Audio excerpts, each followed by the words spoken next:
네. 오늘 말씀도 어제 말씀과 그 포인트는 비슷합니다. 거의 똑같아요. 질서에 대해서 많이 강조하고 있습니다. 하나님이 사랑하시는 공동체는, 하나님이 기뻐하시는 공동체는 질서가 있어야 되거든요. 질서라는 것은 언제나 서로를 배려하는 가운데, 존중하는 가운데 생기는 것이고, 그리고 하나님께서 우리를 만나게 해주셨다. 하나님 안에서 우리가 하나다라는 그런 믿음 안에서 나오는 것이 질서잖아요. 그리고 무엇보다 이 질서의 원인은 언제나 이제 사랑입니다. 사랑이 있어야 서로를 배려하고 존중하고 이제 그 배려하고 존중해야 질서가 생기는 거잖아요. 그래서 지금 여러 가지 은사들이 나오지만 사실은 어떤 은사가 어떻고 뭐 이제 그런 어떤 은사가 뭐 기능이 어떤 것이냐 뭐 이런 것을 아는 것도 중요하지만 지금 핵심 내용은 그거보다는 하나님께서 기뻐하시는 공동체는 질서가 있는 공동체고 그 질서가 있는 공동체 안에는 사랑이 있다. 이것이 가장 중요한 메시지라고 볼 수가 있어요. 그래서 여기는 계속 은사에 대한 얘기가 좀 나오고 있지만 꼭 이제 이 말씀을 우리에게 적용할 때 어, 은사에 관한 은사를 어떻게 쓸 것이냐, 뭐 은사를 쓸 때 어떻게 배려할 것이냐, 이렇게만 적용할 필요는 없을 것 같고요. 우리도 이제 서로 배려하고 존중하는 가운데 질서를 지켜야 될 때가 정말 많잖아요. 뭐 예를 들어서 찬양팀, 예를 들어서 뭐 찬양팀을 한다. 찬양팀을 할 때도 마치 각자에게 은사가 있는 것처럼 찬양팀도 각자 맡고 있는 파트가 다 다르잖아요. 악기도 다르고 파트가 다 다르잖아요. 그리고 각자 이제 자기가 맡은 파트에 자부심이 있고 다 잘하고 싶고 이제 한다면 그게 나쁜 건 아니잖아요. 자부심이 있고 잘하려고 하는 거는 당연히 나쁜 게 아니고 너무 좋은 거죠. 좋은 것인데 이제 그러다 보면은 어, 이제 갈등이 있고 다투는 경우가 생길 수도 있다는 것입니다. 예. 그때 우리가 이 고린도전서 말씀 특히 이제 은사를 어떻게 질서 가운데 써야 되느냐 이 말씀을 우리한테 적용할 수 있을 것 같아요. 뭐 찬양팀도 그런 의미에서 질서가 중요하다. 누군가는 굉장히 잘하고 싶지만 누군가는 좀 실력이 좀 안 될 수도 있잖아요. 찬양팀은 밴드가 아니기 때문에 실력이 좀 안 되는 것이 가장 중요한 이슈가 될 수는 없습니다. 그렇잖아요. 하지만 또 그렇다고 뭐 그 잘 안 되는 실력을 계속 가지고 개발하지 않고 이제 그러면 안 되죠. 어쨌든 그렇게 실력 차이가 있을 수 있습니다. 찬양팀 안에는 그때 이 질서가 얼마나 중요하고 배려와 존중이 얼마나 중요한지를 생각을 하면서 잘 맞춰 나가야 된다는 것이죠. 이렇게 이 은사와 질서에 대한 말씀을 이런 찬양팀에도 좀 적용해 볼 수 있고 교회 사역 전반적으로 이 말씀을 좀 적용해 볼 수 있습니다. 자기가 뭐 예를 들어서 임원 다니고 회의를 하는데 자기 생각이 분명히 있는데 내가 보기엔 이게 진짜 맞는데 이렇게 가야 되는데 그것을 끝까지 고집하기보다는 서로 얘기를 들으면서 조율하고 서로 좀 양보하고 그래서 이제 질서를 잡아 나가는 것이 참 중요하다라는 것도 우리가 이 말씀을 보면서 우리에게 적용할 수 있는 부분이에요. 오늘 해설 거의 끝났는데 그래도 좀 보겠습니다. 어, 26절 보면은 가르치는 말씀, 계시, 방언도 있고 통역도 있는데 제일 중요한 거는 덕을 세우는 거다. 이렇게 얘기를 하고 어, 누가 방언으로 말하거든 두 사람이나 어, 많아야 세 사람이 차례를 따라하고 한 사람이 통역할 것이요. 이제 이것도 그 질서를 따라 하라는 거죠. 막 여러 사람이 동시에 말하면은 다 무슨 소리인지 모르니까 무슨 소리인지 모르는 것이 어, 교회의 덕을 세우는데 전혀 도움이 되지 않는다. 이 말씀 예전에 했었습니다. 그래서 통역하는 자가 없으면은 가만히 있으라. 하지만 이 방언에 대해서는 제가 저번에 꼭 말씀드렸죠. 그래서 지금이랑은 좀 다릅니다. 지금은 왜 통역의 은사가 지금은 그쳤는지에 대해서 제가 저번에 말씀드린 거 좀 참고하시면은 좋을 것 같습니다. 방언도 지금 이 고린도전서의 방언이랑 지금이랑은 좀 다릅니다. 어, 네, 그런 부분들을 좀 생각을 하면서 들을 필요가 좀 있을 것 같아요. 어쨌든 핵심 메시지는 질서라는 거. 어, 예언도 마찬가지입니다. 예언은 통역이 필요한 건 아니에요. 어, 알아들을 수 있는 언어죠, 그죠? 하지만 예언도 질서가 필요하다. 일단은 예언을 할 때도 이 분별하는 사람이 필요합니다. 이 예언은 어, 넓은 의미에서는 설교죠. 설교. 하나님 말씀을 가지고 풀어서 해설해 주는 거. 근데 이때는 하나님의 계시의 말씀이 하나님의 계시가 그치지 않았기 때문에 이 사람들을 통해서 하나님의 계시의 말씀이 주어지기도 했습니다. 하나님께서 이렇게 말씀하셨습니다. 이렇게 하나님의 계시의 말씀이 주어지기도 했습니다. 그렇기 때문에 누군가 하나님의 계시를 받았다 이러면은 그것을 이제 그 사람 통해서 듣는데 어, 그냥 그것을 어, 들을 때 좀 분별을 해야 된다는 거죠. 분별을 좀 해야 된다는 겁니다. 그것이 진짜 맞는가? 분별을 좀 해야 될 하나님 말씀이라면은 어, 그 하나님을 믿는 이제 우리가 모두가 다 거기에 대해서 동의가 잘 될 것이니까 그런 분별이 좀 필요한 것이죠. 그죠? 어, 그리고 이제 예언이 있을 때도 계시가 있을 때도 이제 질서를 가지고 이 받은 말씀에 대해서 이제 얘기를 하라는 것이죠. 그런 것도 이제 필요합니다. 그러니까 이때 예언은 이제 그 말씀을 해설하는 것도 있었지만 하나님의 계시가 직접적으로 임하는 그런데 잠잠할지라 그러니까 잠잠할 수 있었다는 거잖아요. 이걸 보면은 예언의 은사도 하나님 말씀이 임하셔서 하나님의 계시의 말씀을 이제 선포하는데 그것이 막뭐 무아지경 속에서 막 자기가 정신을 못 차리는 그런 상태에서 말하는 건 아닙니다. 예. 정신을 못 차리고 무아지경에서 하나님의 말씀 막 이렇게 전해진다면은 잠잠할 수가 없겠죠. 그죠? 예, 똑바로 차리고 있는 상태에서 하나님 말씀이 임하고 있는 것이라고 볼 수가 있습니다. 하지만 이것도 어, 예언의 은사가 지금이랑 다른 게 지금은 어, 지금도 예언의 은사가 있다고 한다면 지금 있는 예언의 은사는 하나님의 계시의 말씀을 받는 것은 아닙니다. 계시는 그쳤기 때문에 그래서 지금도 예언의 은사가 있다면 그 은사는 하나님의 말씀을 풀어서 해설해 주는 은사다. 그렇게 볼 수가 있을 것 같아요. 설교의 은사죠. 뭐, 그런 의미가 있을 것 같아요. 이제 어쨌든 여기서도 핵심은 질서 있게 하라. 서로 이제 존중하고 교회의 덕을 세우는 쪽으로 해라. 그래서 33절이 핵심이라고 할 수 있겠어요. 하나님은 무질서의 하나님이 아니시오 오직 화평의 하나님이라. 화평이 이루어지려면 질서가 있어야 되잖아요. 그래서 그런 의미로 어, 이 공동체의 덕을 세우고 공동체를 서로 세워가는 기능으로서 은사는 그런 기능을 담당해야 된다. 는 것입니다.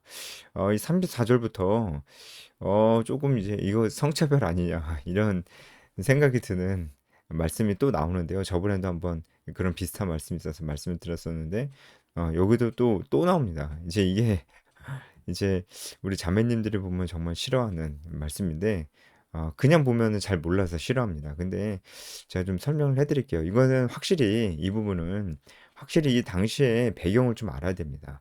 일단은 성경 전체적으로 봤을 때 성경이 성차별을 하진 않잖아요. 남성이 남성이 우수하고 여자가 열등하다고 성경이 전체적으로 그렇게 가르칩니까? 절대 그렇게 가르치지 않죠. 오히려 인류 역사 가운데서 언제나 여자와 아이들은 그 인권이 항상 유린을 당했어요. 인류 역사 가운데서 여자와 아이들이 인권의 유린을 당했던 그런 역사가 훨씬 깁니다. 훨씬 길고 훨씬 보편적이에요. 지금도 그런 현상이 있잖아요. 어, 그런데 오히려 이 기독교는 그런 여성과 아이들의 인권이 유린이 당하고 있는 그런 나라에 들어가서 오히려 여성과 아이들의 인권을 회복시키는 그런 결정적인 역할을 했습니다. 그 얘기는 뭐냐면 이 하나님의 말씀 이외에 다른 어떤 종교나 철학이나 사상이나 이런 것들이 문화나 뭐 그런 것들이 전부 다 사실은 여자와 아이들을 그 인권을 무시하고 짓밟는 형태로 나아간다라는 것을 보여주는 것이죠. 실제로 그렇습니다. 그죠? 근데 성경이 오히려 성차별이 아니고 오히려 어, 모든 인간이 평등하다. 왜? 하나님의 형상으로 지음받았기 때문에 다 우리는 평등하다. 우리는 다 몸된 지체다. 머리는 우리 중에 누가 머리가 아니고 이제 하나님이시고. 물론 이제 가정에 머리가 이제 남자다 이렇게 뭐 얘기를 하는데 그것은 이제 대표성의 원리고요. 실제로 존재론적으로 우위에 있다는 건 아니죠. 어쨌든 제가 일단 성경 전체적인 맥락 속에서 이 34절 이하의 말씀을 좀 봐야 됩니다. 근데 왜 이 성차별이 아니라면서 여자는 조용하라고 할까? 이건요, 이 당시에 교회 질서를 어지럽히는 사람들 중에 여자들이 있었던 것 같아요. 지금 계속 교회 질서에 대한 얘기를 하잖아요. 그쵸? 바로 33절에도 그 얘기를 했었잖아요. 이제 은사의 종류나 뭐 은사의 어떤, 그 은사가 특별히 어떤 은사냐 이거보다 바울이 지금 하고 싶은 얘기는 모든 은사가 공동체를 세우는 방향으로 써야 되고, 그리고 서로 사랑하고 배려하고 존중하고 질서를 지키는 것이 중요하다. 지금 바울은 굉장히 공동체를 강조하고 있는 겁니다. 공동체. 은사보다는 공동체를 강조하고 있는 거예요. 그런데 이 공동체 질서를 어지럽게 하는 사람들이 있는 거예요. 사실 이제 방언을 말하는 자들도 그런 사람들이었고요. 예언을 하는 사람들 중에도 그런 사람이 있었습니다. 그래서 차례대로 하라고 중구난방을 하지 말라고 얘기했잖아요. 근데 또 있었던 겁니다. 막 방언하는 사람들, 또 막 질서 없이 예언하는 사람들, 또 누가 있었냐? 이 여자들이 있었던 거예요. 근데 이 여자들이 아무래도 남편이 있는 여자들로 보입니다. 예. 35절 보면 그렇습니다. 어쨌든 뭐 그게 중요하다기보다는 이 여자들이 이 질서 없이 막 이제 막 좀 얘기하기를 좋아했던 것 같아요. 질서 없이. 어, 음, 질서 없이 막 이제 뭔가를 물어보고 이게 구체적으로 이게 뭔지는 모르겠지만 뭔가 발언을 하고 의견을 제시하거나 뭔가 질문을 할 때 질서 없이 했었던 것 같습니다. 그래서 그런 것이 허락되지 않는다라고 얘기하는 거예요. 그러면 안 된다. 근데 그렇게 막 이제 질서 없이 하는 사람들이 여자들 특히 남편이 있는 여자, 그러니까 유부녀죠. 유부녀들이 좀 그렇게 했었던 것 같아요. 그래서 그렇게 하면 안 된다. 조용해야 된다. 그리고 무엇을 배우려거든 집에서 남편에게 먼저 물어봐라. 아, 여자가 교회에서 말하는 것은 부끄러운 것이다. 예. 이 얘기를 이제 하는 것도 뭐 남편이 되게 대단하고 남편이 우월해서가 아니고 어, 먼저 집에서 부부끼리 먼저 얘기를 하고 그 다음에 얘기를 교회에서 이제 발언을 하고 얘기를 해라. 이제 아무래도 그러면은 그냥 막 얘기하지는 않을 거잖아요. 그렇죠? 한번 이제 거쳤으니까 남편을 한번 거쳤으니까 이제 그렇게 하라는 거죠. 부부끼리 먼저 얘기를 하라는 거죠. 어. 그래서 여자가 교회에서 말하는 것은 부끄러운 것이라 이제 여자들 다 말하지 말라 이건 아닙니다. 일단은 성경 전체적으로도 그렇지 않고요. 그리고 바울도 동역자들을 막 나열할 때 여자들이 많았어요. 그리고 브리스길라 아굴라 부부잖아요. 그 부부가 다 에베소에서 가르치는 역할을 했습니다. 근데 아내도 가르쳤다. 브리스가가 아내죠, 그죠? 브리스가가 아내인데 가르치는 역할을 했잖아요. 그러니까 잠잠하지는 않았어요. 그런 것들을 좀 우리가 알 필요가 있어요. 음, 물론 이제 그 장로교회에서 어, 음, 여성들에게 목산수를 주지 않는 거는 좀 또 다른 의미가 있다고 좀 또 봅니다. 그것은 이제 가정의 대표가 남자고 남편이다, 아빠다, 라는 것에 더 이제 그 의미가 가까운 것 같아요. 그래서 그런 것 같습니다. 어쨌든 여기서 이런 배경을 알고 여자가 교회에서 말하는 것은 부끄러운 것이라 이걸 좀 해석해야 된다는 걸 좀 알 수가 있습니다. 역시 이 부분도 교회 질서에 대해서 이제 강조하고 있는 겁니다. 여러분, 근데 참 질서가 참 중요합니다. 그 뭐 그렇잖아요. 막 사람들은 보통 질서 질서에 대해서 강조를 하면은 어, 그것이 마치 뭔가 통제를 하려고 하는 것이다라고 생각하는 경향이 좀 있고 질서 질서에 대해서 생각하지 않고 각자 다 자기 나름대로 그냥 어, 자발적으로 하는 것이 자발적이고 독립적으로 하는 것이 그것이 정말 좋은 공동체, 좋은 모습이다. 이렇게 좀 생각하는 경향이 있어요. 어, 근데 교회는 항상 그 본질이 공동체라는 것을 항상 잊지 말아야 돼요. 어, 이 공동체는 항상 이 두 가지가 균형 있게 나타나야 됩니다. 그것이 무엇이냐면 다양성과 통일성입니다. 여러분 이제 통일성만 있으면은 그것은 그 공동체를 이루고 있는 구성원의 모든 그 캐릭터를 다 부정하는 거잖아요. 사람이 다 다양한데 어떻게 다 통일되겠습니까? 그렇죠. 그 통일성을 너무 강조하는 데는 좀 그 공동체가 좀 어떤 모습이냐면은 어, 이 통일성을 강조하는 한 사람이 있을 거 아니에요? 한 사람만이 통일성을 강조하게 돼요. 한 사람에게 모든 게 다 맞춰지고 집중됩니다. 결정권자가 거의 한 사람밖에 없게 되는 경우가 많아요. 왜냐면 이제 통일이 되려면은 모든 이제 사람이 많은데 모두 다 이제 똑같이 움직이려면은 결국 한 사람이 결정해야 되거든요. 그래서 어, 이제 그 너무 이제 그 권위가 한 사람에게 너무 집중되는 거죠. 이런 공동체도 절대 건강한 공동체가 아닙니다. 우리나라 교회가 약간 그런 경향이 좀 있는데, 그러니까 이 한 명에게 완전히 집중된 이 권위, 이 권위는 이 한 사람도 굉장히 위태하게 만들고, 이 한 사람도 부패하게 만들 수 있어요. 맨 처음엔 괜찮았는데, 자기에게 권위가 집중되는 그런 환경이 지속적으로 그런 환경에 노출되고 그게 아주 길게 그렇게 노출되다 보면 이 한 사람도 죄인입니다. 여러분 목사님도 죄인이에요. 타락할 수 있어요. 그 환경이 그렇게 좋지가 않습니다. 그래서 또 특히 이제 이 한 명에게 모든 권위가 다 집중돼 있었는데 이 사람이 교체될 때 단임 목사 교체인 거지 한마디로 단임 목사 교체될 때 교회 전체가 아픔을 겪습니다.